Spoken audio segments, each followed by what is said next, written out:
Chapter 4. And the word of Samuel came to all Israel. Now Israel went out against the Philistines to battle, and pitched beside Ebenezer, and the Philistines pitched in Aphek. And the Philistines put themselves in array against Israel. And when they joined battle, Israel was smitten before the Philistines. And they slew of the army in the field about 4,000 men. And when the people were come into the camp, the elders of Israel said, Wherefore hath the Lord smitten us today before the Philistines? Let us fetch the ark of the covenant of the Lord out of Shiloh unto us, that when it cometh among us it may save us out of the hand of our enemies. So the people sent to Shiloh, that they might bring from thence the ark of the covenant of the Lord of hosts, which dwelleth between the cherubims. And the two sons of Eli, Hophni and Phinehas, were there with the ark of the covenant of God. And when the ark of the covenant of the Lord came into the camp, all Israel shouted with a great shout, so that the earth rang again. And when the Philistines heard the noise of the shout, they said, What meaneth the noise of this great shout in the camp of the Hebrews? And they understood that the ark of the Lord was come into the camp. And the Philistines were afraid, for they said, God is come into the camp. And they said, Woe unto us, for there hath not been such a thing heretofore. Woe unto us, who shall deliver us out of the hand of these mighty gods?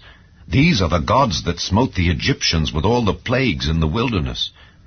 Be strong and quit yourselves like men, O ye Philistines, that ye be not servants unto the Hebrews, as they have been to you. Quit yourselves like men, and fight. And the Philistines fought, and Israel was smitten. And they fled every man into his tent. And there was a very great slaughter, for there fell of Israel 30,000 footmen.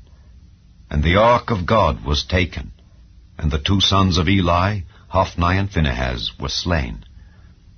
And there ran a man of Benjamin out of the army, and came to Shiloh the same day with his clothes rent and with earth upon his head.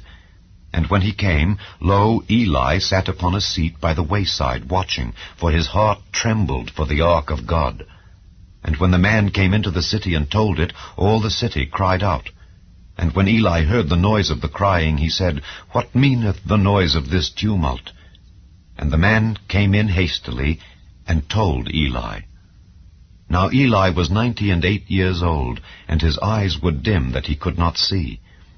And the man said unto Eli, I am he that came out of the army, and I fled today out of the army. And he said, What is there done, my son? And the messenger answered and said, Israel is fled before the Philistines, and there hath been also a great slaughter among the people, and thy two sons also, Hophni and Phinehas, are dead, and the ark of God is taken. And it came to pass, when he made mention of the ark of God, that he fell from off the seat backward by the side of the gate, and his neck brake, and he died. For he was an old man and heavy, and he had judged Israel 40 years. And his daughter-in-law, Phinehas's wife, was with child near to be delivered. And when she heard the tidings that the ark of God was taken, and that her father-in-law and her husband were dead, she bowed herself and travailed, for her pains came upon her. And about the time of her death, the women that stood by her said unto her, Fear not, for thou hast borne a son. But she answered not, neither did she regard it.